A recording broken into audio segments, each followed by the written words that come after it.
Bueno, buenas tardes a todos. Buenas tardes. A ver, estamos colocando todos ahí. Perfecto. Imagino que todo bien. Ya vemos por allá a Sergio. Buenas. Sergio Andrés, ¿qué tal? ¿Cómo estamos? Buenas, buenas Andrés. Buenas Julio. Buenas tardes a todos. ¿Qué tal? ¿Cómo estáis? Yo pensaba que estabais viendo la Champions, la final de la Champions. No sé cuánto llevarán, antes iban ganando el Bayern.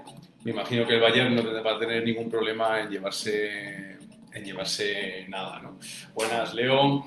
Buenas, Carolina. ¿Qué tal desde España?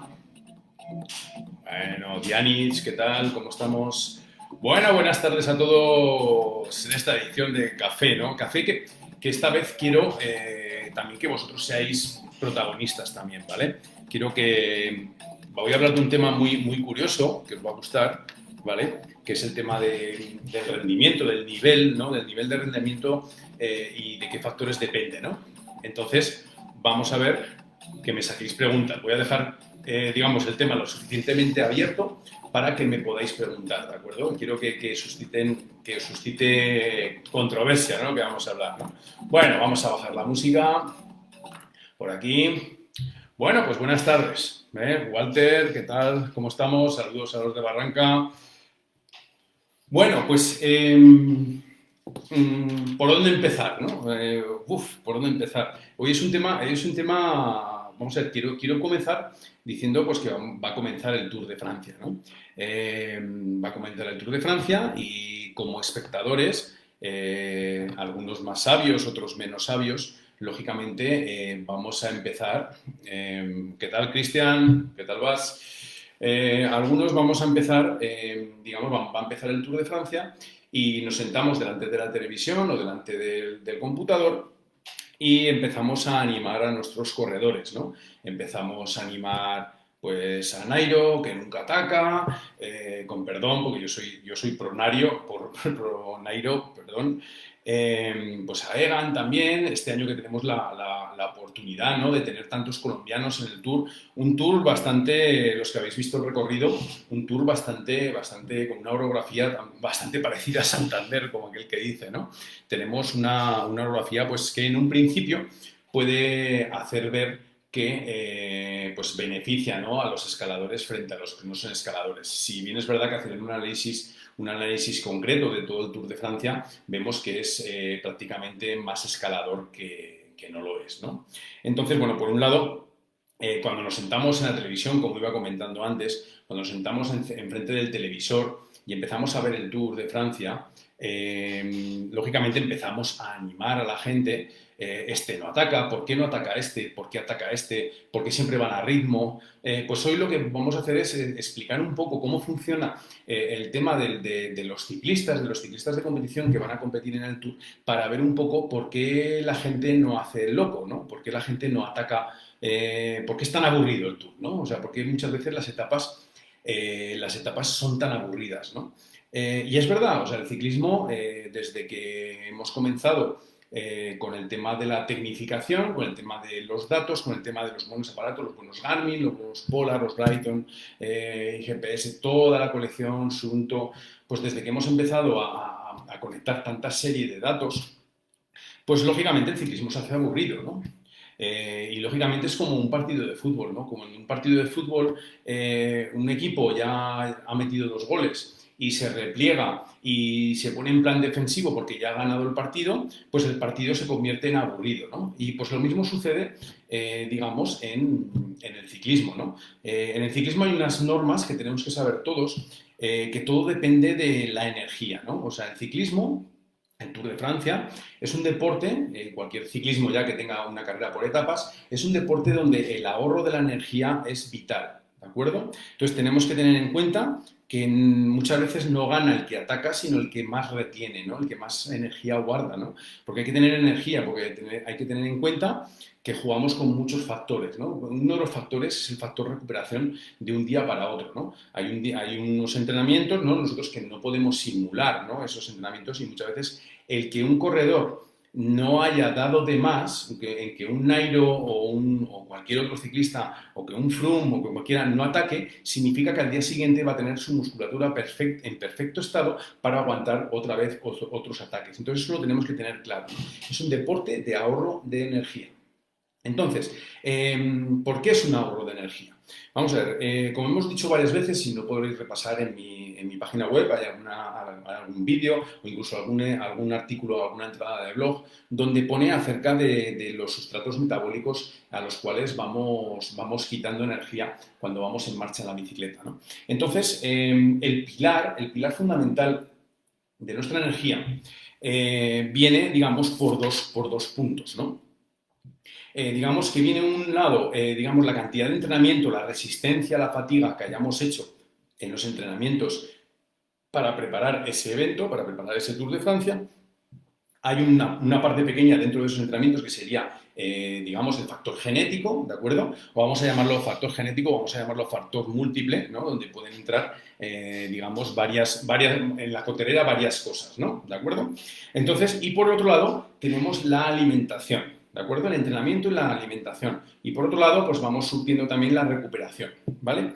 Es muy importante que tengamos en cuenta que el entrenamiento va a ser más o menos el 60-70% del éxito de lo que hagamos en una prueba por etapas, ¿no?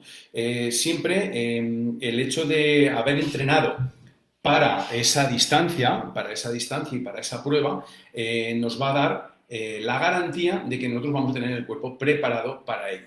Pero claro, el cuerpo está preparado para nuestra velocidad y lo que hayamos nosotros entrenado, ¿no? Y eso quiere decir que si, por ejemplo, en el Tour hay alguien que ha entrenado mucho más que nosotros, lógicamente va a imprimir un ritmo, o su equipo va a imprimir un ritmo mucho más rápido, por lo tanto a mí me van a sacar de punto y por lo tanto voy a derrochar energía, ¿no? ¿Cuándo se derrocha energía, ¿no? En el ciclismo. En el ciclismo, digamos que si lo hablamos desde el punto de vista de umbrales, todo lo que hagamos por encima, digamos, de Z, o sea, todo lo que hagamos por encima de Z2, o sea, todo lo que hagamos en Z3, ya nos está mermando la capacidad, digamos, ¿vale? Entonces, claro, es muy importante que el máximo recorrido de un tour o de una etapa de un tour lo hagamos dentro de las zonas 1 y 2, ¿no? Lógicamente, ¿no?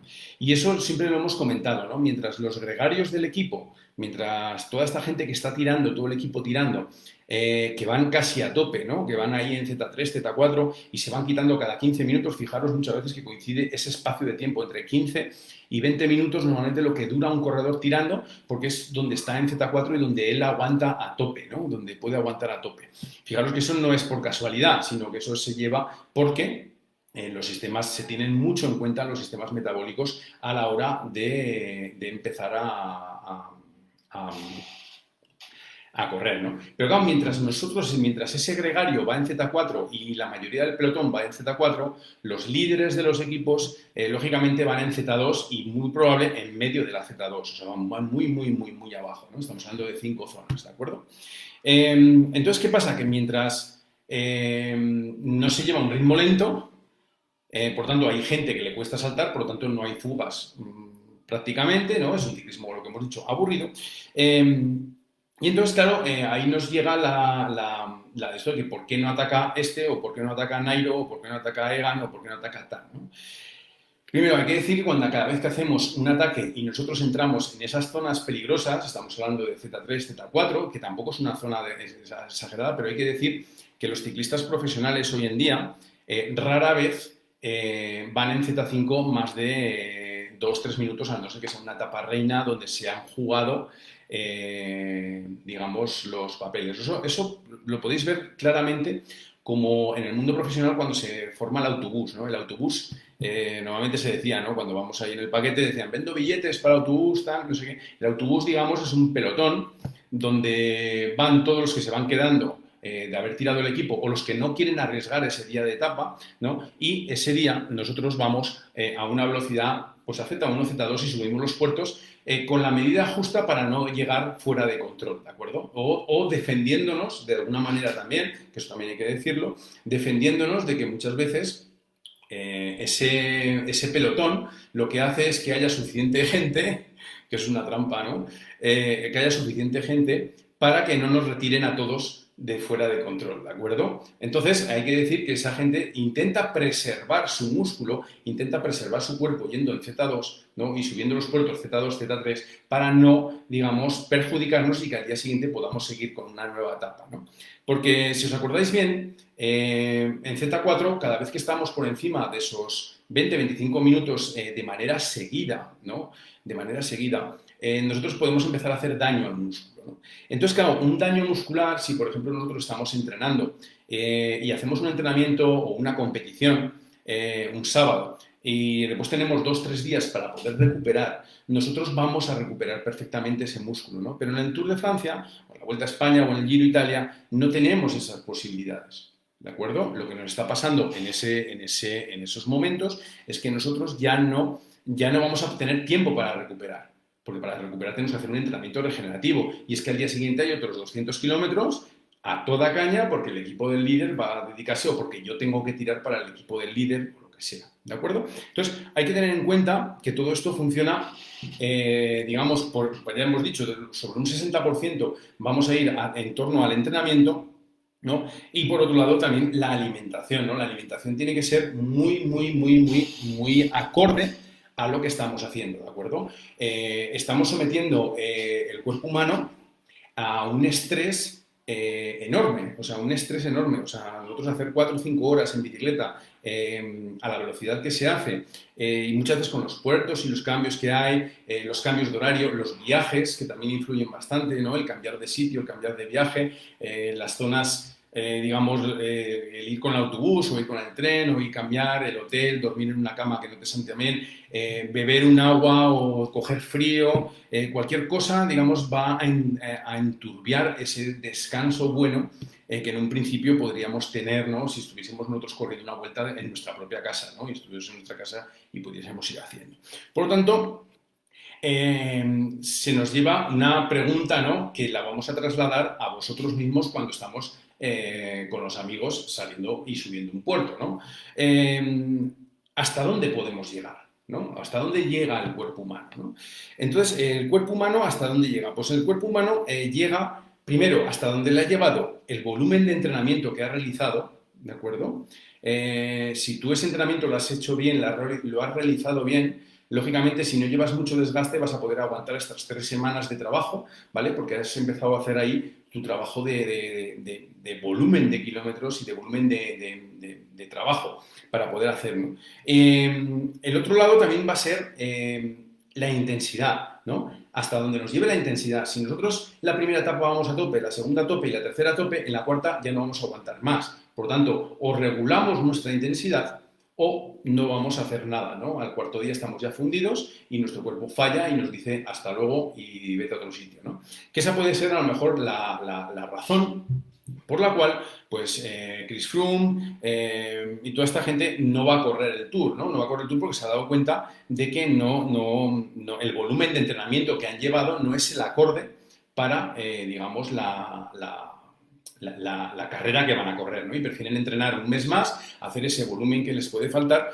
y luego el tercer factor que tenemos es el combustible, ¿no? Es el combustible diario, ¿no? Digamos que esto es como cuando estamos corriendo en Fórmula 1 y nos echan la gasolina al principio, ¿no? Y nos tiene que durar la gasolina hasta el final, ¿no? Pero podemos, en el ciclismo, podemos en medio de la carrera, pues hacer caso, o sea, tomar habituallamiento, ¿de acuerdo? O sea, podemos ir cogiendo habituallamiento poco a poco, donde tenemos y tenemos que hacer. Por lo tanto, tenemos que tener mucho cuidado con ese recuento de calorías que vamos y de dónde las sacamos, ¿no? Porque prácticamente si vamos suaves, si vamos en una Z1 o vamos en una Z2, la cantidad de comida que estamos empleando no va a ser elevada, pero sí que cuando nos llevan a ritmos rápidos, si vamos en Z3, Z4, el ritmo con el que se agota el glucógeno que tenemos almacenado es muy rápido, ¿no? Estamos hablando que prácticamente en 40 minutos nosotros podemos haber agotado, ¿no?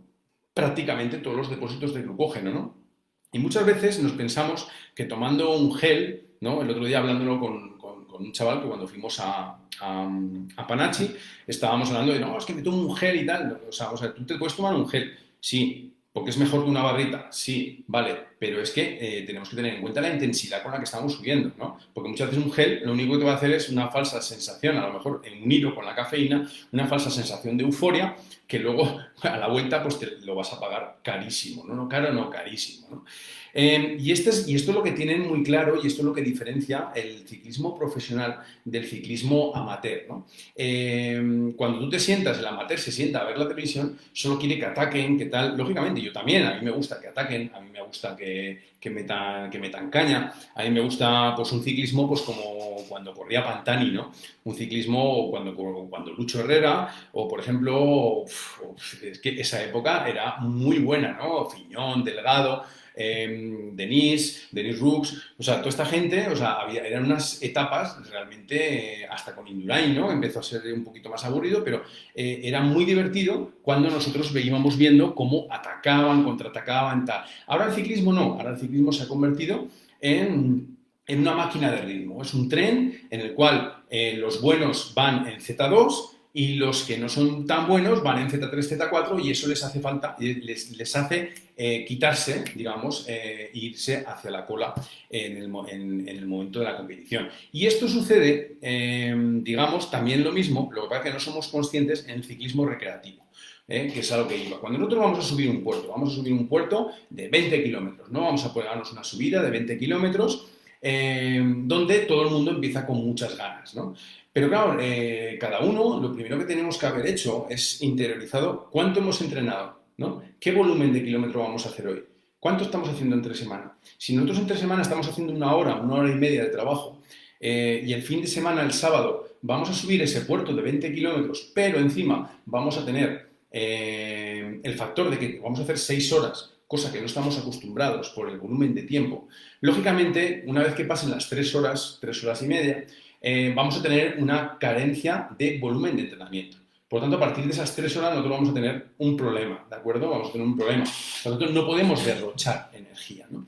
Luego también vamos a tener un poco el combustible, ¿no? Si nosotros vamos a hacer una excursión de 5 o 6 horas, tenemos que tener en cuenta que dependiendo de, dependiendo de en la intensidad que llevemos, nosotros vamos gastando un tipo de combustible u otro. Por lo tanto, tenemos que tener en cuenta que si nosotros vamos en Z3, Z4 de manera constante, nosotros vamos a tener un desgaste de glucógeno exagerado y por mucho que nos vayamos tomando un gel cada 40 minutos, al final el cuerpo no asimila esa cantidad de pérdida de glucógeno, ¿de acuerdo? Por lo tanto, al final también va a haber un deterioro muscular y un problema pues, con calambres y demás, ¿de acuerdo? Entonces, esto es lo que hay que trasladar y lo que tenemos que trasladar desde el deporte profesional al deporte recreativo, ¿no? Que no podemos ir a tope ni podemos ir picarnos todos los días a cualquier hora, ¿no?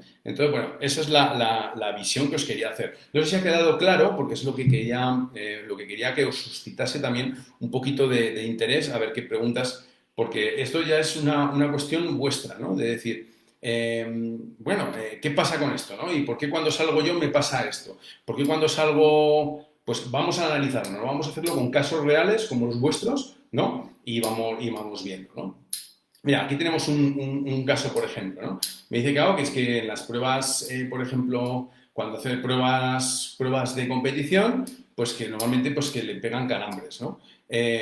Claro, es normal, ¿no? Es normal. Vamos a ver, si nosotros no estamos acostumbrados ni hemos hecho un trabajo de intensidad, nosotros lo que hemos hecho cuando empezamos una carrera y vamos por encima de nuestro nivel, al fin y al cabo es una acumulación excesiva de ácido láctico, ¿no? Y digamos, un desgaste muy grande de glucógeno. Entonces lo que pasa es que el músculo se deteriora y llega un momento en que el músculo, lógicamente, claro, cuando no estamos acostumbrados a llevar ese ritmo tan fuerte, lo que hace es quejarse, ¿no? Entonces el músculo ya tiene mucho ácido láctico, ha estado reteniendo ese ácido láctico, no lo ha podido reciclar y ha hecho daño en el músculo, ¿no? Siempre decimos que el ácido láctico es como si fuese, digamos, una gota de ácido, porque el ácido es ácido, ¿no? Y ha deteriorado el músculo y lo ha resquebrajado, ¿no? Lo ha dejado corroído, ¿no? Entonces, claro, llega un momento que ese músculo, la acción de contracción, daros cuenta también que el ciclismo es un deporte cíclico en el cual, digamos, a 90 pedaladas por minuto, imaginaros en 6 horas, ¿no? La cantidad de pedaladas que podemos llegar a dar, ¿no? Entonces, ese movimiento de contracción, contracción, relajación, contracción, relajación de manera continua y encima con un medio ácido, al final hace que el músculo ya no funcione bien, ¿no? Ya no sepa ni cuándo tiene que contraer ni cuándo tiene que darle, ¿no? Entonces, cuando el músculo hace clang y se queda parado porque te dice, oye, para o me voy a dañar del todo el músculo. ¿De acuerdo? Entonces es un símbolo de protección, que muchas veces nosotros confundimos con la deshidratación, porque normalmente cuando hay un calambre, nosotros lo asociamos directamente con una deshidratación, ¿no? Cuando no es sencillamente siempre así, ¿no? Tener en cuenta que para que haya un calambre por deshidratación tiene que haber también un balance, digamos, de sales y de todo en el cuerpo, que muchas veces con la cantidad de cosas que comemos y ingerimos dentro de una carrera, geles, tal, no sé qué, los componentes son bastante, digamos, ricos en esas sales y esa tal, ¿no? Porque están hechos para eso. Entonces es muy difícil que tengamos un problema de deshidratación, lo cual no quiere decir que no sea imposible que haya una deshidratación, ¿de acuerdo? Entonces, eso es lo que quería decir, ¿no? Y después el tema de la alimentación. Es muy importante, no solo, digamos, durante la competición, ¿no? Durante la excursión, ¿no?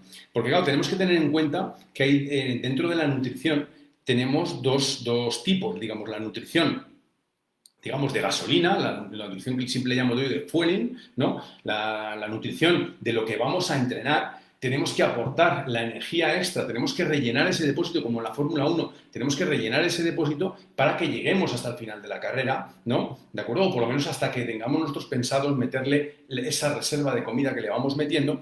Y luego hay que pensar también en lo que es digamos, la comida o la alimentación post-entrenamiento y durante todo el día. Digamos que todo el día tenemos que ir aportándole al cuerpo ese, digamos, sobre todo después de entrenar, ese estado de recuperación y después, digamos, lo que es el metabolismo basal, ¿no? ¿Qué necesitamos a lo largo del día?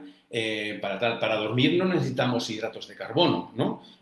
Para dormir es más probable que necesitemos más cantidad de proteínas para que por la noche, ayudado por la hormona de crecimiento, la hormona de crecimiento interna, endógena, ¿vale? La que nosotros tenemos, vaya ayudando a construir otra vez esos músculos que hemos deteriorado, ¿de acuerdo? Por tanto, sería importante. Por tanto, ahí ya vamos a por las dietas, digamos, que me vais a preguntar todos.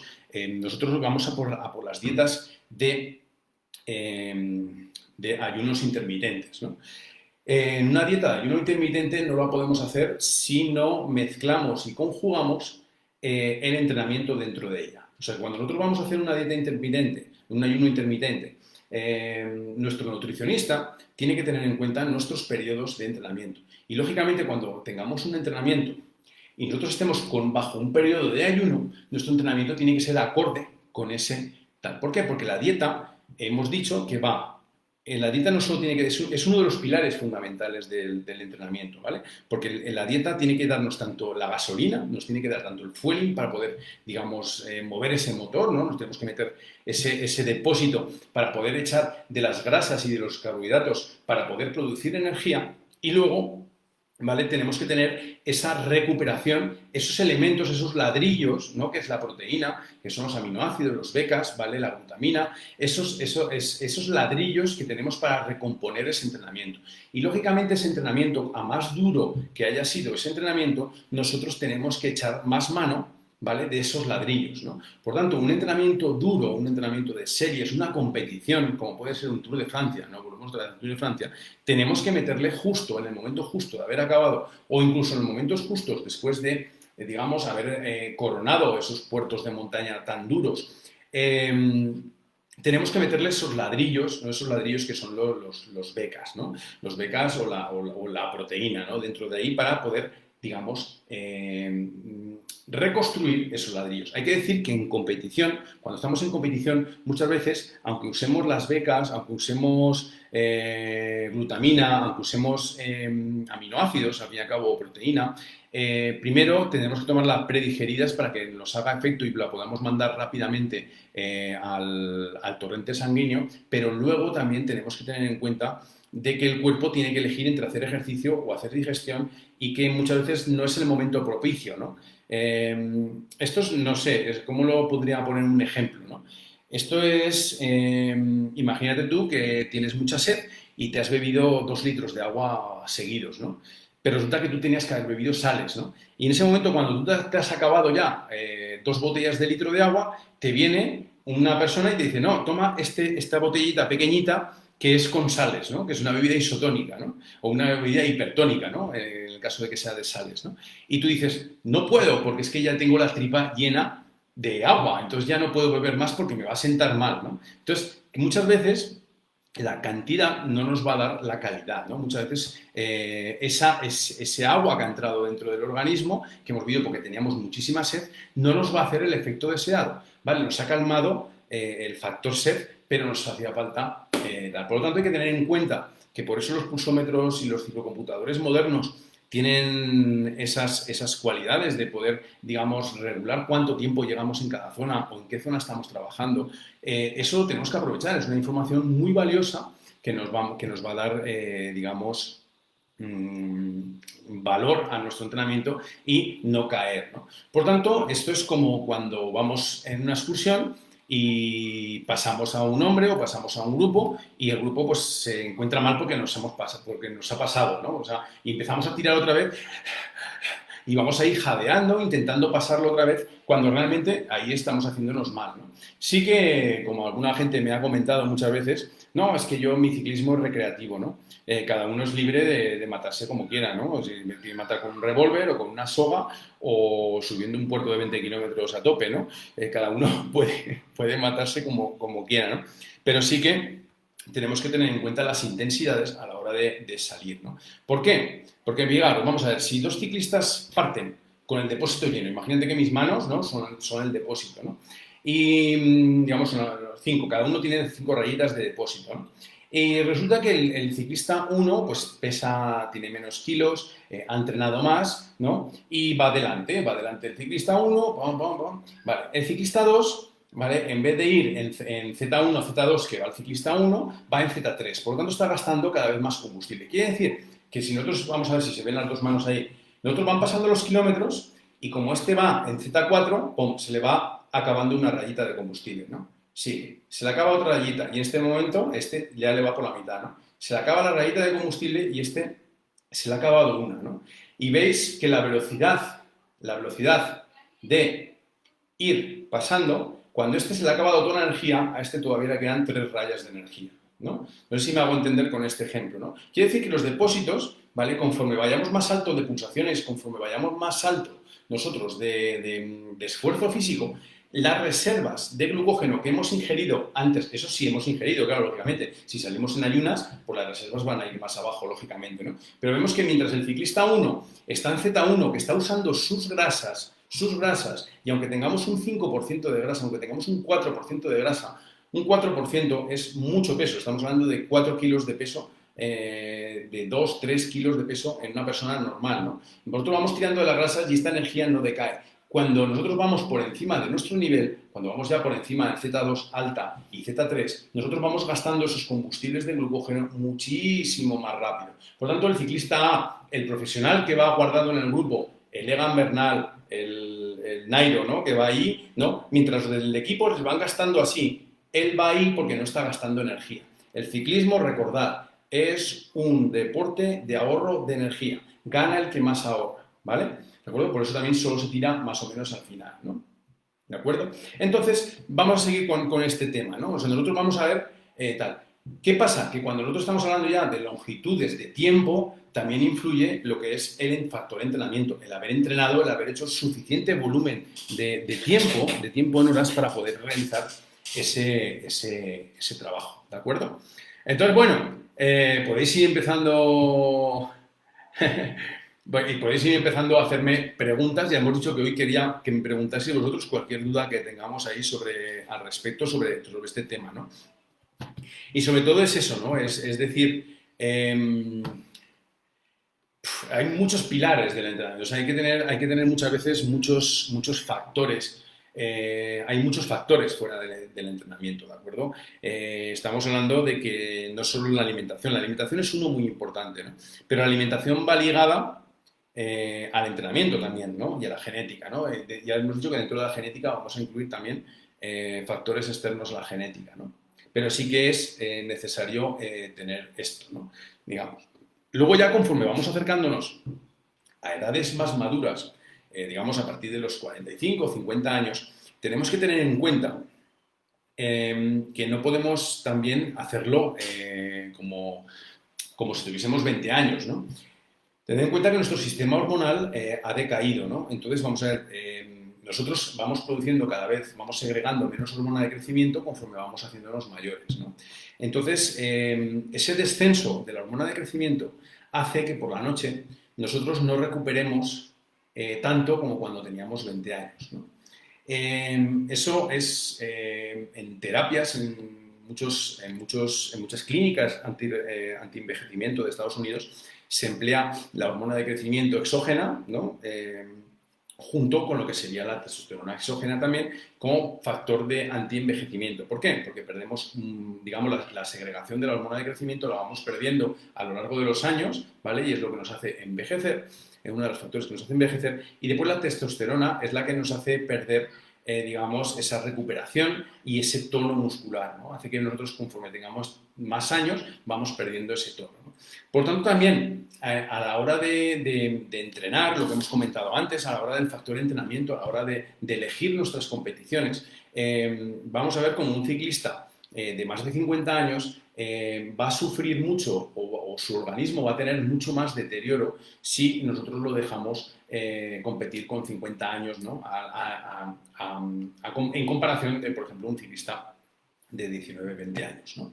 Entonces eso, ahí tenemos, hormonalmente también tenemos un factor, ¿no? Que hay que ayudarlo, lógicamente, la nutrición. La nutrición ayuda a segregar más hormona, ayuda a segregar más testosterona, ¿vale? Hay que darle al cuerpo realmente lo que pide, ¿no? Cuando nosotros hacemos un ayuno intermitente o lo que sea, si nosotros hacemos un entrenamiento duro y necesitamos proteína y no se la damos, el cuerpo va a tener que sacar la proteína donde sea. ¿Y dónde la saca? Del músculo. ¿Por qué perdemos muchas veces kilos en una dieta Duncan o perdemos kilos en una dieta keto o en una dieta tal? O sea, cada dieta, todas funcionan las dietas, ¿no? Si se siguen a rajatabla, todas funcionan. Es como los sistemas de entrenamiento, ¿no? Todos los sistemas de entrenamiento bien planteados funcionan, ¿no? Pero hace falta ver si ese entrenamiento tal. Y muchas veces el entrenamiento no solo es entrenar, sino todo lo que acompaña al entrenamiento, ¿no? Nos tiene que acompañar, lógicamente, una nutrición adecuada, una suplementación adecuada, ¿no?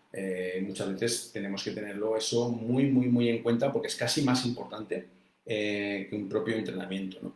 Ya hemos dicho que el entrenamiento puede ser un 60%, pero es que después tenemos un 40% del resto de cosas, ¿no? De la genética, de la alimentación, del descanso, por ejemplo, el descanso es vital, ¿no? Por eso se montan, a lo que íbamos, ¿no? Cuando hay equipos, en carreras de profesionales, se montan los autobuses, ¿no? Que decimos nosotros, ¿no? Venga, tickets para el autobús, ¿no? ¿Por qué? Porque van a ir a un ritmo suave para proteger su cuerpo para el siguiente día de carrera, ¿no?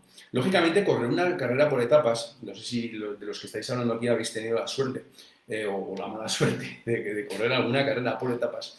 Las carreras por etapas son muy duras porque en cuanto te vas de punto en una carrera, en un día de competición, no puedes recuperar porque luego no es como entrenar. Yo ahora, por ejemplo, programo un entrenamiento, hoy hago series de Z4 o tengo una competición, yo me vacío completamente, pero luego tengo 3 días de descanso para ir recuperando el organismo y al cuarto día ya puedo empezar a entrenar normal, ¿no? Aquí no sucede esto. Aquí lo que sucede es que tú te desgastas y al día siguiente tú no puedes parar. Tú tienes que ir por lo menos al ritmo para que no te dejen fuera de control. Por tanto, la recuperación en un día de etapas, entonces yo creo que cuando nos sentemos a ver el Tour de Francia este año, cuando veamos que Nairo no ataca o que esta persona no ataca, lógicamente vamos a ver cómo tenéis que mirar el depósito de energía que tiene cada uno y el volumen de entrenamiento y que no atacan a lo mejor, no porque no puedan atacar, lógicamente, sino porque, vamos a ver, el ciclista tiene que estar mirando hacia el día de hoy y hacia los días que le quedan de competición, ¿no? Y eso, yo pienso que alguno de vosotros también lo habréis visto, ¿no? Eso es como comentaba, ¿no? Cuando tú pasas a una persona o pasas a dos personas y se pican contigo, ¿no? Tú les pasas normal, porque tú vas a tu velocidad y les pasas, y de repente se quedan un rato detrás y te atacan, ¿no?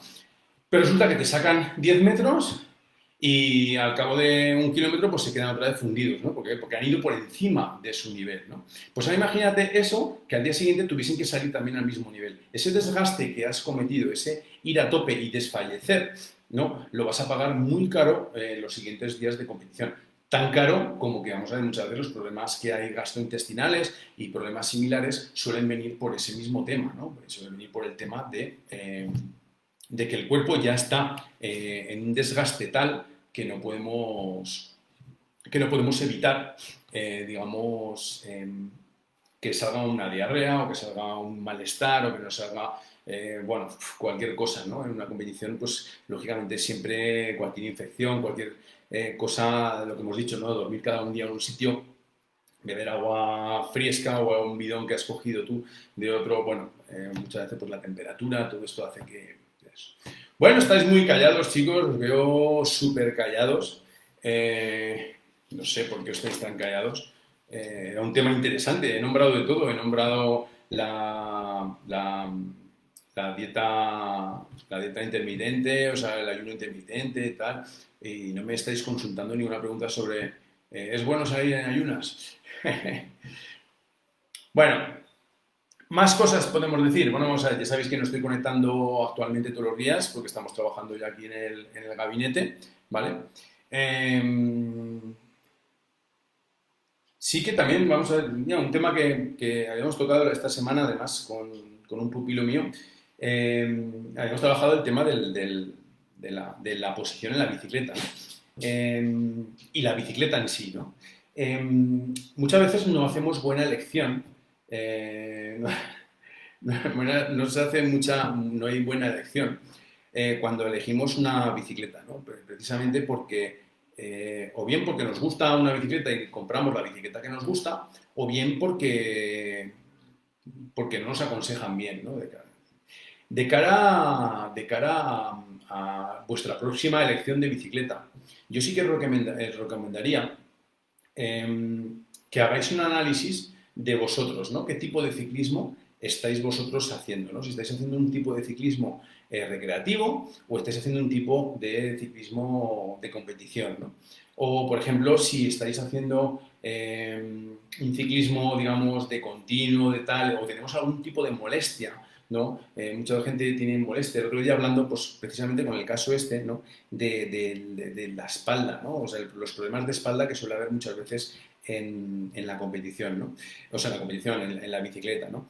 Hay que decir que muchas veces las posiciones estándar, las posiciones, por ejemplo, que nos da un fit, o nos da un retool, o nos da cualquier herramienta que tengamos 3D, normalmente nos va a dar una posición en la cual hay un equilibrio entre rendimiento y comodidad, ¿no? Muchas veces, y esa es la diferencia, por ejemplo, entre una biomecánica y lo que sería un retool u otro tipo de biomecánica preestablecida, porque hay que decir que tenemos varios tipos de biomecánica, la que es preestablecida. Digamos que lo que hago yo es tener apuntado, ¿no? Todas las medidas de todos los corredores que han pasado y yo saco una media, ¿no? Y yo, por ejemplo, el ejemplo, ¿no? 220 menor la edad sería el ejemplo en pulso, ¿no?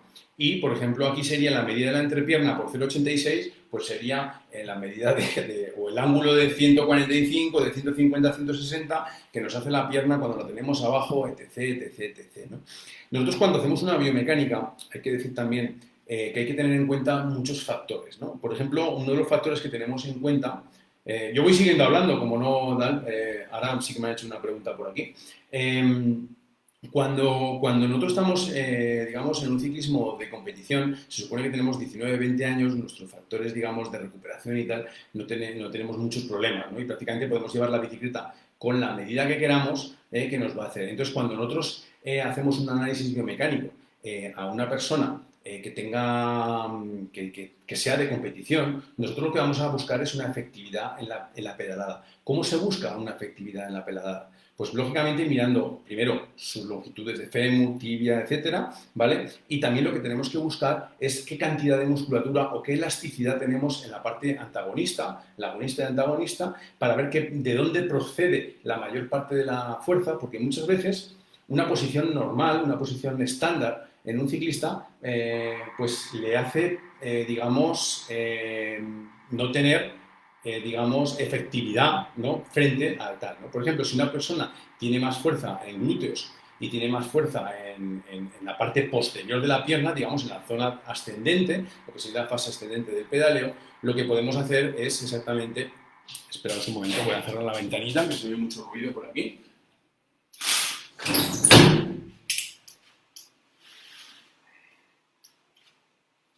Bien, listo. Perdonadme. Ya estoy aquí otra vez. Entonces, lo que se busca en ese pues es sacarle el máximo rendimiento a su fase ascendente. Por lo tanto, lo tendremos que adelantar un poquito, hacer que tire más, digamos, de isquiotibiales más que de cuádriceps, ¿no? O sea, que habrá que mirar también las alturas y a lo mejor tenerlo más bajo de lo normal, ¿no? Por lo tanto, las medidas estándar hay que tener también muchísimo cuidado, ¿no? Muchísimo, muchísimo cuidado. Otra cosa también que pasa es que las medidas en ciclistas que, por ejemplo, estén pasados de peso, en que tengamos una tripa un poquito más prominente de lo normal, nos hace que nosotros no tengamos esa flexibilidad corporal para poder llevar una posición. Por lo tanto, nos tenemos que, digamos, apoyar en medidas un poco ortodoxas, en levantar el manillar un poquito más, en tener incluso el sillín más bajo en esas personas gorditas, en esas personas con sobrepeso, porque el tenerlo demasiado alto nos va a crear muchísimos problemas debido a las descompensaciones que tienen, sobre todo musculares y de peso, ¿no? Entonces, eso hay que tenerlo muy en cuenta a la hora también de las diferencias que hay entre una biomecánica y lo que se llama un fit, ¿no? O un retool, ¿no? Que son medidas prácticamente estándares, ¿no? Y eso sería equivalente a meter un 220 menos la edad en un pulsómetro, ¿no? ¿De acuerdo? Bueno, vamos a ver que aquí hay alguna serie de preguntas. Ya me voy a por aquí. Si trabaja en zona 4 y el Garmin nos manda a descansar 3 días, sí, en teoría sería regenerativo en Z1 o Z2. Más que el Garmin nos manda a descansar, lo que teníamos que hacer, nos está preguntando aquí John Freddy, que si se trabaja en zona 4, lógicamente el estado de recuperación de las aplicaciones normalmente pues te van a decir exactamente por eso que recuperes. Depende del tiempo que haya estado. Por la pinta que tiene, eso has tenido que estar por lo menos una hora y bastante en zona 4 para que te dé 3 días de descanso el Garmin, ¿no? Hay que decir que si se trabaja en Z1, ¿vale? Es trabajo regenerativo, todo el trabajo en Z1, por lo tanto sí que podemos trabajar en Z1, ¿no? Pero eso significa que a lo mejor tu cuerpo no está acostumbrado a hacer tanto tiempo en zona 4, ¿no? Por eso las series tienen que ir también acorde con el tiempo, ¿no? O sea, si nosotros esta semana no hemos hecho ninguna serie de Z4, la semana que viene empezaremos a meter series de Z4 de manera progresiva. Pues 15 minutos, 10 minutos, o sea, 10 minutos, 15 minutos, 30 minutos, iremos aumentando, ¿vale? Pues siguiendo el principio de supercompensación, igual que también el principio de resistencia progresiva. O sea, iremos aumentando poquito a poco, disminuyendo una semana, y aumentando carga, disminuyendo carga, ¿vale? De acuerdo. ¿Por qué? Porque un exceso de Z4 o un exceso de Z5 necesitamos esos 3 días de regeneración, ¿de acuerdo? Entonces, lógicamente, aquí nos dice Caragus 17, después de un entrenamiento fuerte de meter proteína y después de velocidades, sí, vamos a ver, sí que hay que meter velocidades y hay que meter proteína, ¿no? Pero también lo mismo que os digo, primero hay que meterla en el momento justo acabar la competición, justo acabar ese esfuerzo, ¿de acuerdo? Y que luego, depende qué esfuerzos, ¿no? Por mucho que metamos proteína y por mucho que metamos becas, las becas y las proteínas no nos van a salvar de haber hecho un exceso de entrenamiento, ¿no? Cuando hay un sobreentrenamiento, no hay ningún producto en el mercado bueno, sí que lo hay.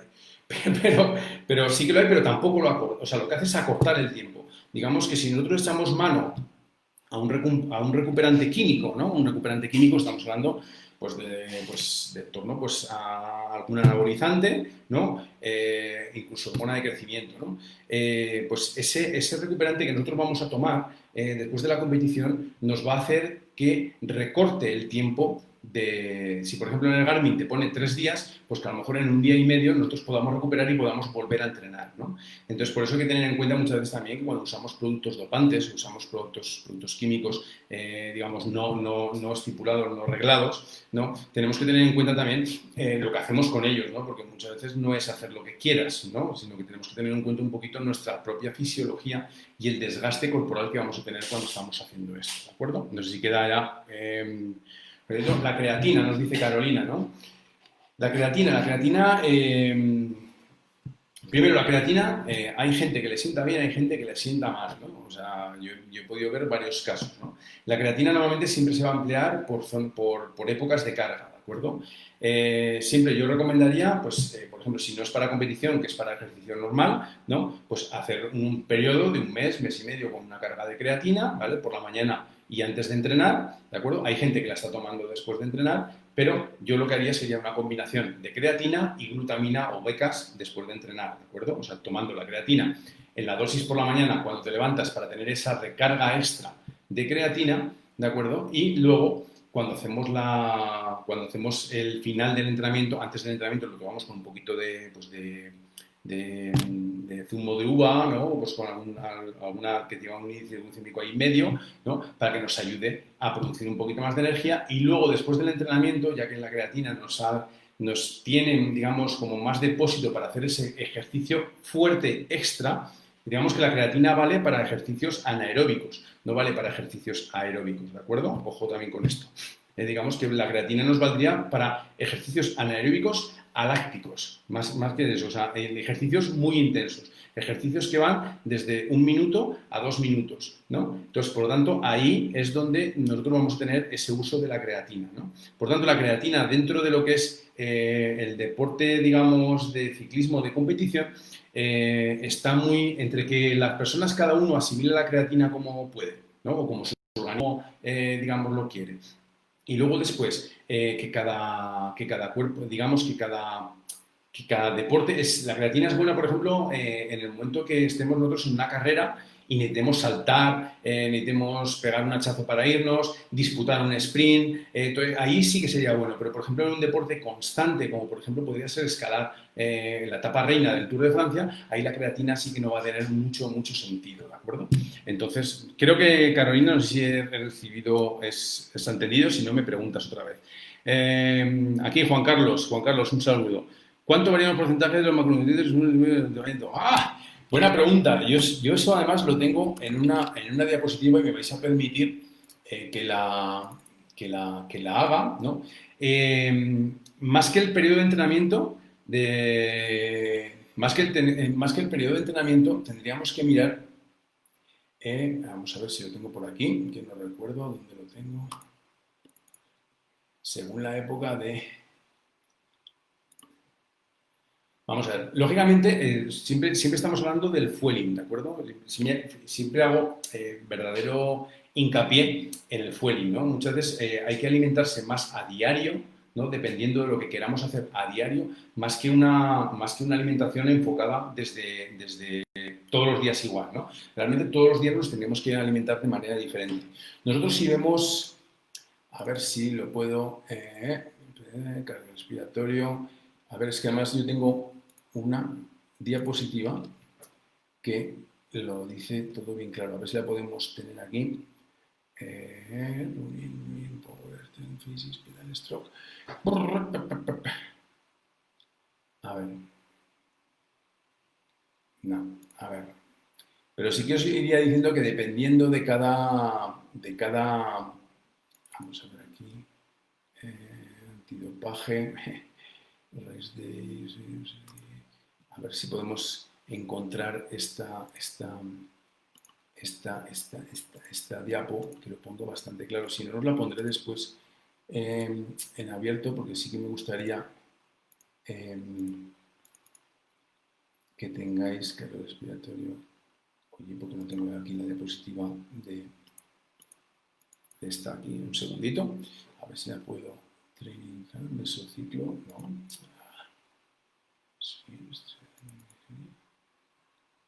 No sé por qué no tengo, no sé por qué no lo encuentro.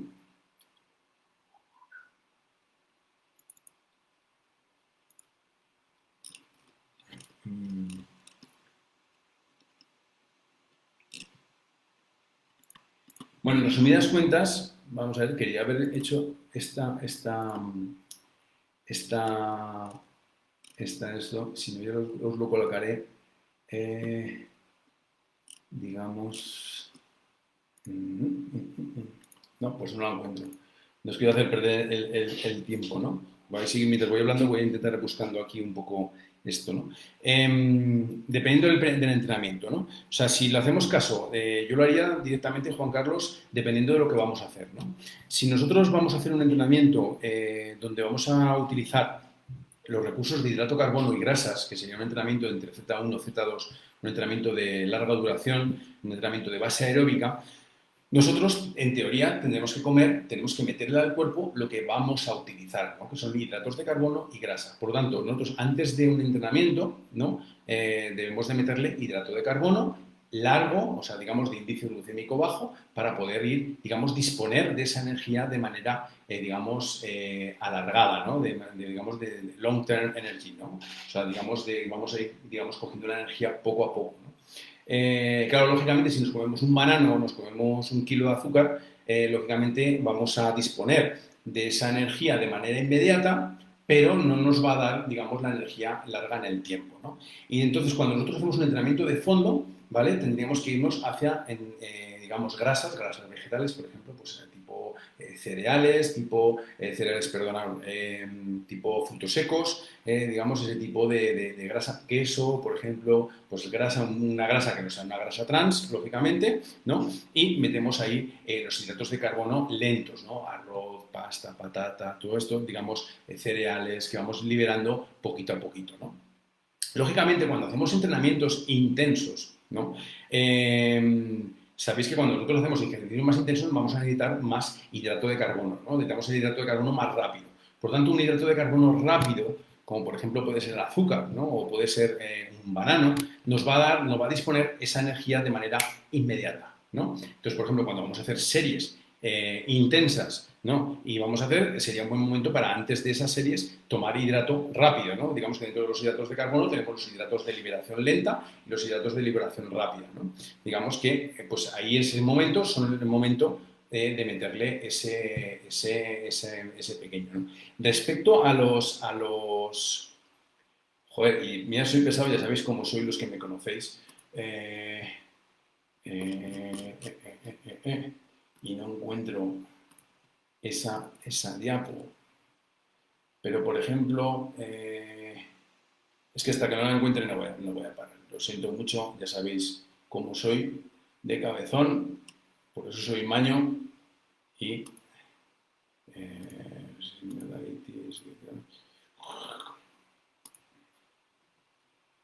vamos a ver. Vamos a ir mirando a ver si podemos encontrar... vale.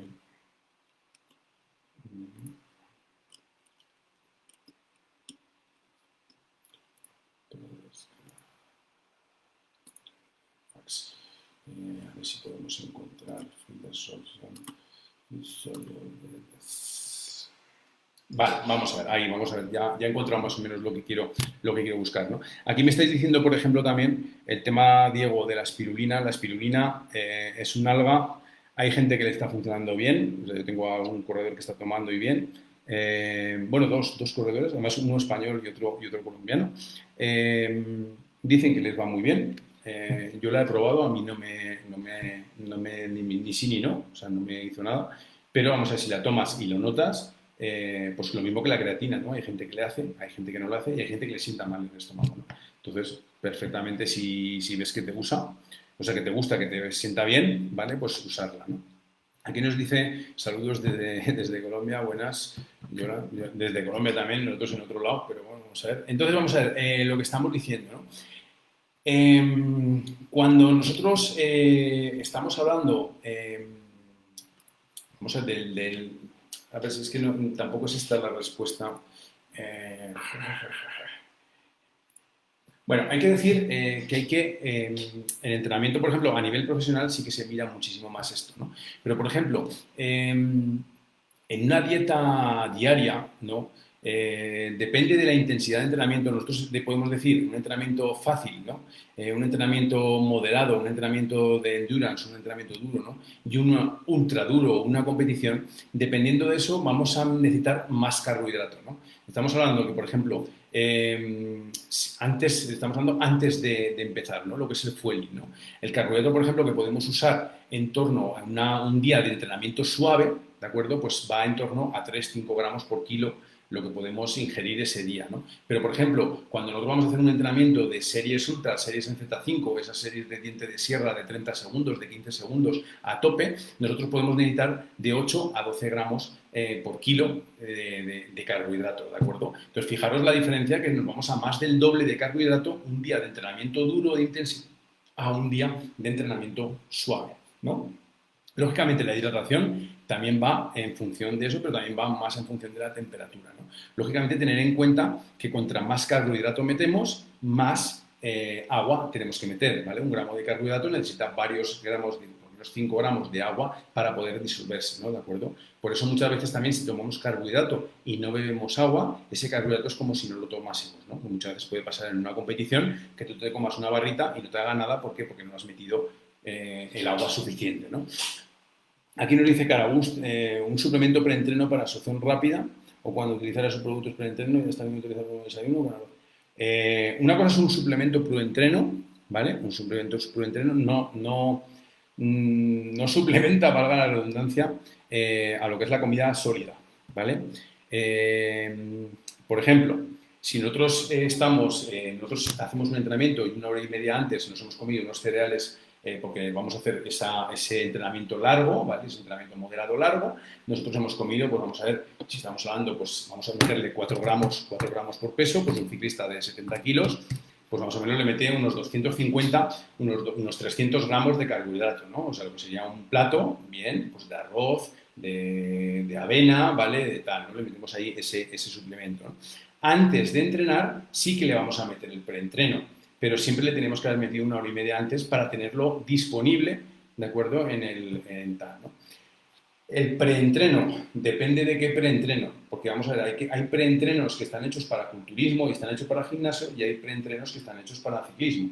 Entonces, lógicamente, un preentreno de culturismo no tiene la misma aplicación, o sea, no me lo tomaría en el mismo tiempo, en el mismo timing, no me lo tomaría antes de competir, sino antes de hacer las series o antes de una competición, ¿no? ¿De acuerdo?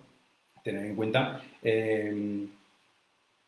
no sé si respondo, Carabús, lo que estaba diciendo, ¿no? Depende del suplemento preentreno que sea, mucho, ¿vale? Pero no puede sustituir el desayuno de arroz con avena, ¿vale? Un preentreno, normalmente los preentrenos, debido a su situación, normalmente si llevan óxido nítrico o si llevan algún precursor, llevan taurina normalmente, llevan cafeína. Normalmente cuando llevan ese tipo de extras, ¿no? Tendremos que enfocarlo dentro de los 20 minutos antes de hacer el entrenamiento, ¿no? Perdonadme un segundito los que estáis en Instagram porque voy a cortar y vuelvo a enlazar otra vez porque no puedo emitir más de 1 hora, ¿de acuerdo? Un segundito, vamos a ver, me quedo con los de, vamos a ver...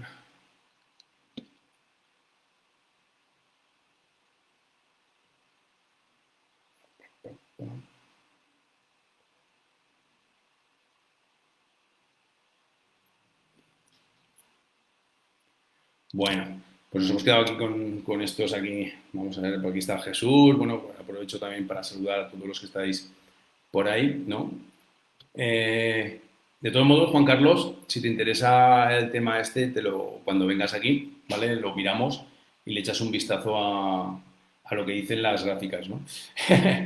Normalmente, vamos a ver, muchas veces es mucho más complejo lo que decimos, ¿no? Muchas veces hemos dicho que es muy complejo el tema de abordar la nutrición en una competición, ¿no? En el deporte de alto rendimiento y de hecho es un pilar muy fundamental, ¿no? Si hilamos muy fino en una competición, podemos rendir muchísimo, muchísimo más, ¿no?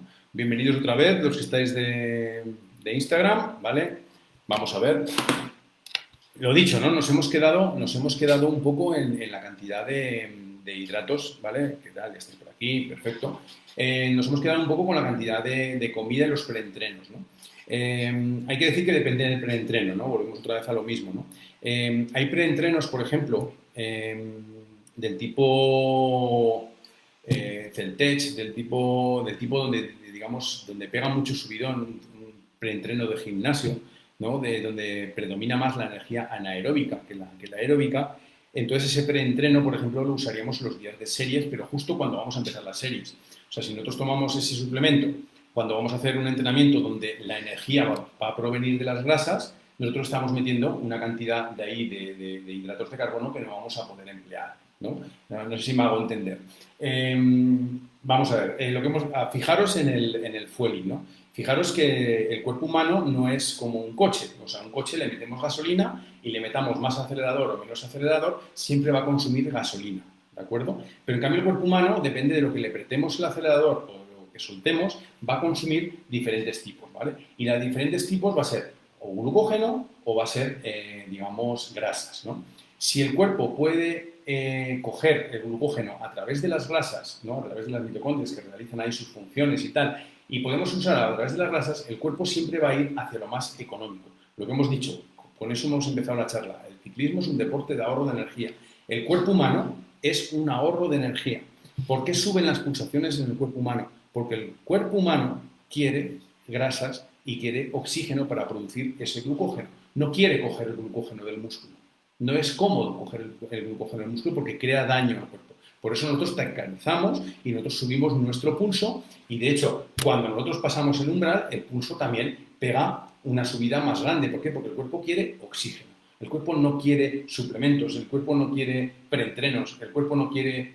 vale, lo que tenemos que hacer es entrenar para que cada vez estemos más altos, ¿no? Porque no necesitamos esa sustancia, nosotros necesitamos ir con oxígeno, ¿vale? Por eso muchas veces nosotros racaneamos con el tema de la base, ¿no?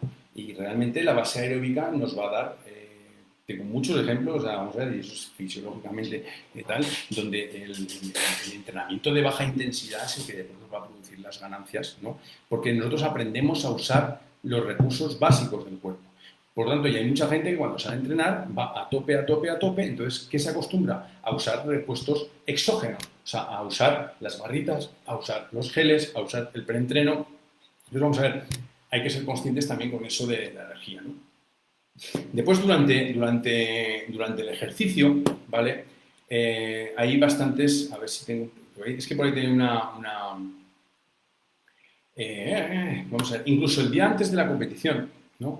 Incluso el día antes de la competición, chicos, no debemos de hacer cosas fuera de lo normal. O sea, porque un día tengamos competición no quiere decir que nos tengamos que poner a comer frijoles, ni a comer otro tipo de frijoles, lo estoy diciendo en broma, ¿no? O sea, a comer un preentreno nuevo, un tal, no. O sea, tenemos que comer lo mismo que haríamos nosotros en un entrenamiento duro, porque al fin y al cabo, una competición es un entrenamiento duro, ¿de acuerdo? En un entrenamiento donde tenemos que probar, donde tenemos una circunstancia extrema, ¿de acuerdo? Entonces, eso es lo que tenemos que realizar, ¿no?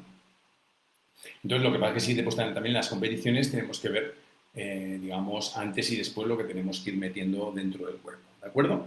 Bien, porcentajes de macronutrientes. Pues dependiendo otra vez lo que estábamos hablando, dependiendo del tipo de entrenamiento que hagamos, ¿no? Si nosotros vamos a ver, por ejemplo, si nosotros vamos a hacer un entrenamiento, digamos, de fondo, ¿no? Lo que hemos empezado a decir, nosotros vamos a tener que meter ahí gran cantidad de hidrato, le podemos meter grasa vegetal, incluso un poquito de grasa animal también le podemos meter, siempre lo hagamos 1 hora y media antes de salir a entrenar, ¿vale? Por lo tanto, podemos casi basar el 80%, ¿de acuerdo?, de esa nutrición ahí, ¿no?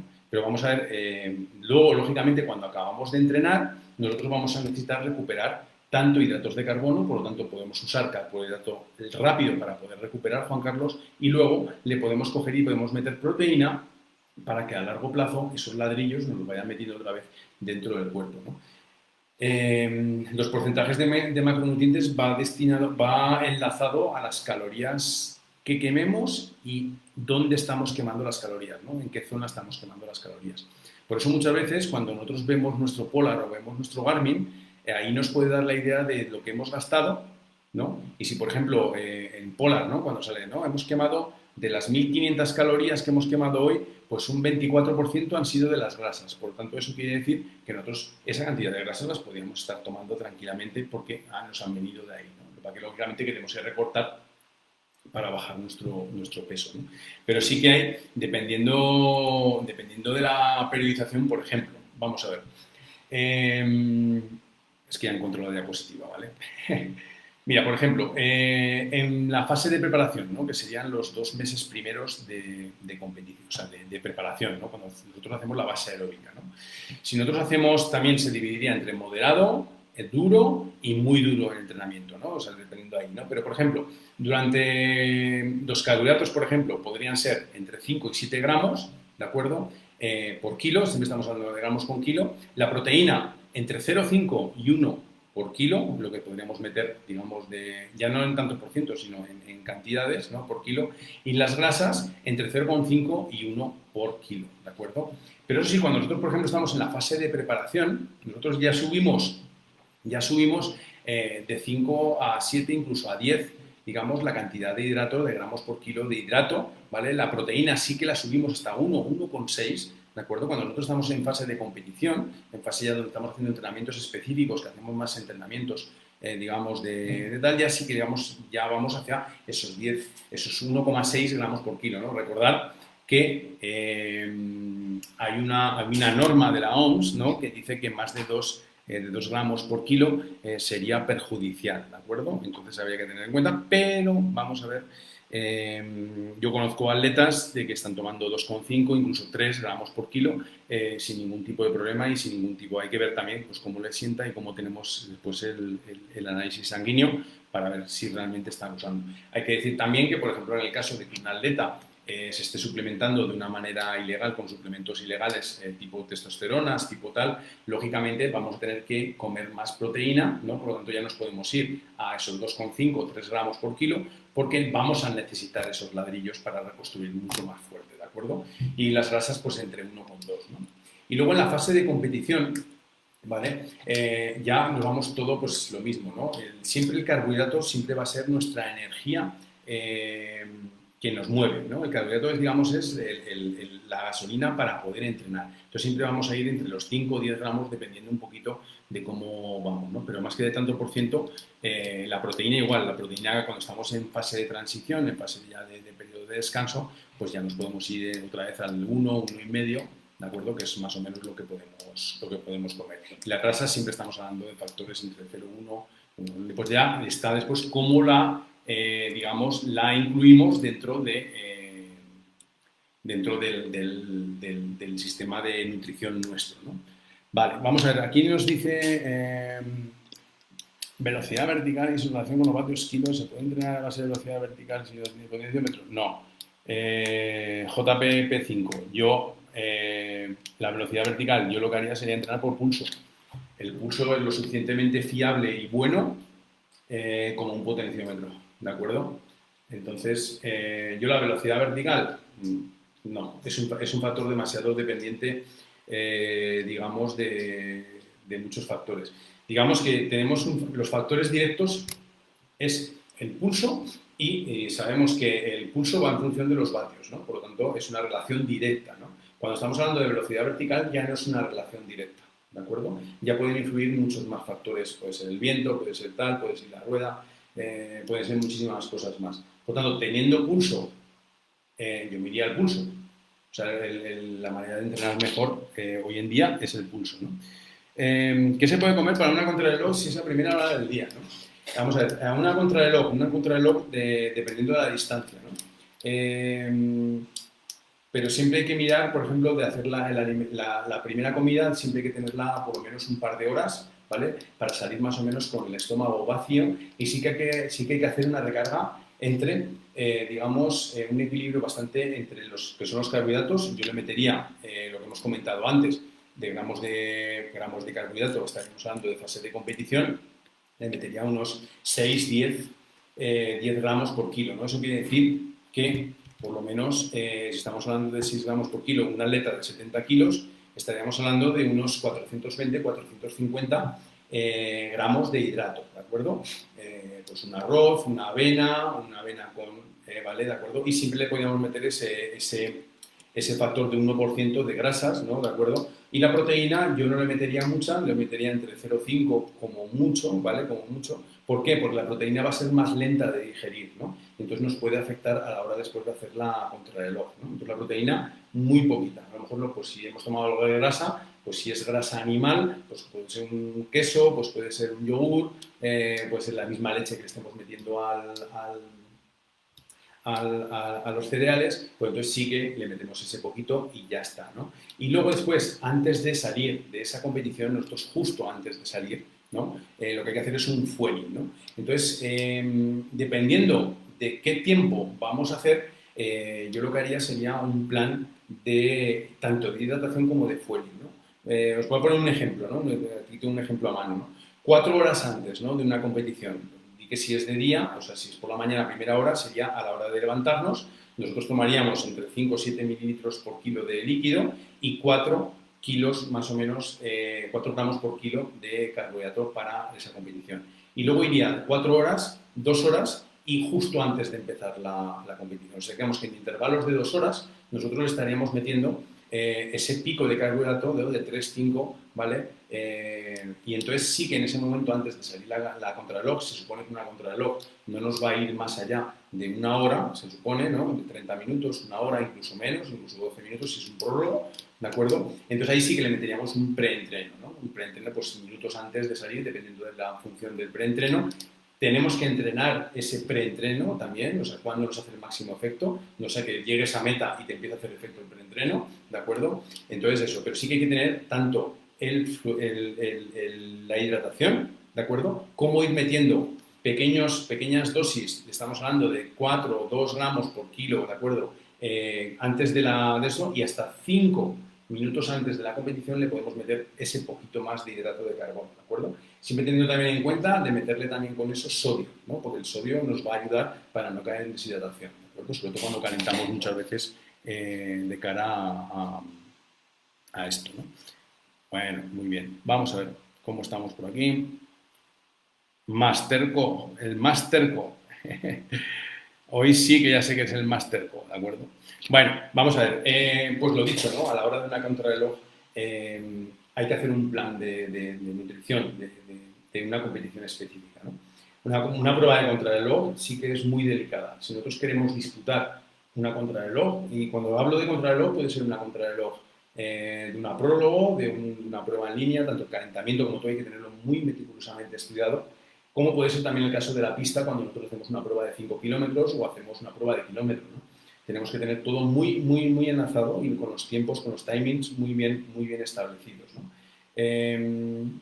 Claro, depende y entrenado con anterioridad, ¿no? O sea, lo que tú hagas en esa contrarreloj tienes que coger y haberlo hecho ya y haberlo probado semanas antes, incluso 2 o 3 veces, ese tipo de alimentación, cómo te sienta, cómo tal, cómo va. Y siempre tener en cuenta que siempre puede haber cosas, factores externos que nos pueda digamos, hacer saltar por los aires un poco todo el sistema, ¿no? ¿De acuerdo? No sé si he respondido lo que estaba diciendo, lo de los eventos, ¿no? Lo que estábamos hablando del timing, ¿no? Pero siempre, ya os he dicho, ¿no? O sea, incluso, vamos a ver, hay una regla también que es el 3-2-1, que no sé si la habréis escuchado alguna vez, que es cuando estamos a 4 horas de la competición, metemos 4 gramos de grasa, a 3 horas metemos, o sea, de grasa, perdón, de carbohidrato, a las 3 horas metemos 3, a la 1 hora metemos, a las 2 horas metemos 2 y a la 1 hora y 30 minutos metemos 30 gramos, ¿no? Digamos que hacemos como una carga progresiva de carbohidratos, pero vamos eliminándolo, ¿no? O sea, vamos bajando el carbohidrato. Metemos una reserva grande de carbohidrato, ¿de acuerdo? Que eso puede ser muchas veces que vemos a los ciclistas, con los contrarrelojistas, normalmente salen con la tripa un poquito hinchada y es normalmente por eso, ¿no? Porque han hecho una carga de carbohidratos, ¿no? Muchas veces también, antes de que me preguntéis, también hay descargas de carbohidratos. Podemos hacer descargas de carbohidratos y con esa descarga de carbohidratos nosotros después vamos a tener los depósitos más grandes, ¿no? pero eso es otro tema, ¿no? La carga y descarga de carbohidratos, que puede ser muy interesante de cara a deportes como una contrarreloj cortita, ¿no? Una contrarreloj que no vaya más allá de una hora. Bien. Bueno, chicos, no sé si hay alguna preguntita más por aquí. A ver, no sé si he respondido el tema de los carbohidratos. Lo de la velocidad vertical, yo pienso que es como, vamos a ver, si es entrenar por, yo qué sé, por sensaciones. Si tú tienes por lo menos si tienes un pulsómetro, porque vas a emplear otros rangos de entrenamiento, ¿no? O sea, muchas veces es complicar lo fácil, ¿no? O sea, lo que hemos dicho, tenemos el pulso por un lado y los vatios por otro. Los vatios, el pulso es factor directo, directamente proporcional al pulso, o sea, lleva una relación directa. A un pulso hay unos vatios, a un pulso hay unos vatios, a otro pulso hay unos vatios, ¿de acuerdo? Eso se puede ver tranquilamente en una prueba progresiva de esfuerzo como la que hacemos aquí, ¿no? A cada vatio va una resistencia. Entonces, lógicamente, pues ahí podemos sacar los valores de vatios. En teoría, hasta incluso por el pulso, si nosotros tuviésemos una prueba de esfuerzo bien hecha y tenemos el pulso, nosotros podríamos sacar con una regla de 3, si nosotros tuviésemos una tabla, una Excel con todos los datos, podríamos sacar todos los vatios absolutamente del atleta en una carrera, con muy poquito margen de error, ¿de acuerdo? Tened en cuenta que los vatios no tienen, o sea, el pulso es medible, o sea, digamos, se puede ir un poquito, todo lo que vosotros queráis, pero es el factor que va más directo. Ni la velocidad vertical, ni cosas así, es el factor más directo y el que va más unido con la potencia. ¿De acuerdo? Bien. Lógicamente, en pista se puede trabajar. En pista, por ejemplo, los tiempos van directamente también recogidos en el crono, van directamente a los vatios, ¿no? Porque tenemos el desarrollo y tenemos la distancia, ¿no? Que son 250, en el caso, por ejemplo, de un velódromo como el de aquí, el de Bucaramanga, ¿no? Entonces ahí ya sí que podemos hacer nuestras tablas de potencia y nosotros podemos llevar el entrenamiento de un ciclista sin potenciómetro dentro de la pista, ¿de acuerdo? Entonces ahí sí que podemos usar eso, pero ¿por qué? Porque tenemos una relación directa entre los vatios y el pulso. Ahí podríamos prescindir del pulso, ¿no? Pero, lógicamente, teniendo el pulso, zona 4, zona 5, pues depende de tu corazón cómo funcione, ¿no? Me está preguntando Diego que en zona 4 a 5, ¿cuántas pulsaciones sería más o menos? Pues dependiendo de ti, dependiendo de cómo es del tamaño de tu corazón, de tu entrenamiento, de cómo asimiles los entrenamientos. La zona 4 o zona 5 normalmente corresponde por encima de umbral, ¿no? Sí que zona 5 es más fácil de medir. Zona 5 sería un esfuerzo de 2 minutos como máximo, un esfuerzo muy intenso, muy intenso, y la zona 4 sería un esfuerzo donde sí que podemos estar mucho tiempo, ¿vale? Pero que a partir de 15 minutos perderíamos gran parte del glucógeno que tenemos almacenado. Por lo tanto, es una zona que va por encima del umbral, por lo tanto, lo más fácil sería calcular tu umbral, ¿de acuerdo? De una manera directa o indirecta, o aproximarlo, ¿no? Pero nunca por 220 menos la edad ni todo esto, ¿no? Sino como mínimo, con un test un poquito más fiable, ¿de acuerdo? Ya vimos el otro día, si no te invito, Diego, a que veas el post que pusimos el otro día y los errores que hay con las pulsaciones de hacer una prueba u otra, ¿no? Yo recuerdo, por ejemplo, el otro día estuvimos haciendo ese experimento, ¿no? Con el mismo deportista. Estuvimos con el mismo deportista haciendo unos cambios. Ahora resulta que no lo tendré aquí. ¿Y por qué no lo tengo aquí? Pues no lo sé. Pues vamos a buscarlo porque no lo tengo aquí. Vamos a ver si lo tenemos por aquí. Últimos zonas de potencia. Entonces, dependiendo muchas veces lo que estamos hablando, ¿no?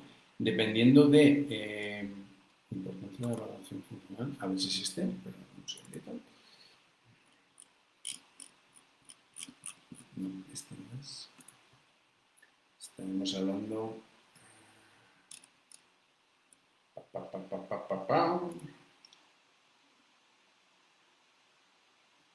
Estamos el otro día, sacamos una regla de 3. Lo miréis, por favor, lo miréis, porque así avanzamos ya más tiempo. Saludos, Mónica. Lo que podemos hacer es que en un mismo deportista hicimos varios test, ¿no? Hicimos un test de 220 menor de edad, o sea, es un test de calculadora, ¿no? Hicimos un test de 20 minutos, hicimos un test de lactato, hicimos un test de V2 Max, ¿no? Sabiendo que el test de V2 Max es el único que es fiable, ¿no? Ya no es porque es, sino porque es el más fiable, porque ya hemos comentado por qué es, en ese mismo vídeo, que es el anterior vídeo, lo podemos ver. Vemos las diferencias de pulso que hay, ¿de acuerdo? Entonces, vosotros sabréis si podéis, si arriesgáis o no arriesgáis, hacer una prueba o no hacer una prueba, ¿no? Realmente lo que nos aporta una prueba de esfuerzo es muchísimo mayor a lo que vosotros os pensáis, ¿no? Y realmente, pues cualquier ciclista, porque vosotros diréis, no, es que yo no soy profesional. No, no eres profesional, pero tú haces lo mismo que hacen los profesionales, ¿no? Con el problema de que tú encima eres más mayor y encima tenemos, encima sobreentrenamos y encima después tú quieres andar como un profesional o por lo menos quieres andar lo que tú quieras, ¿no? Y muchas veces el aprovechar el tiempo y llevar una frecuencia cardíaca determinada, nos vamos a ver exactamente cómo podemos entrenar y cómo podemos mejorar, aprovechar el tiempo de entrenamiento y lo que hemos dicho antes, ¿no? Como hemos empezado, ¿no? ¿Cuál es tu zona para subir un puerto de 20 kilómetros? ¿No?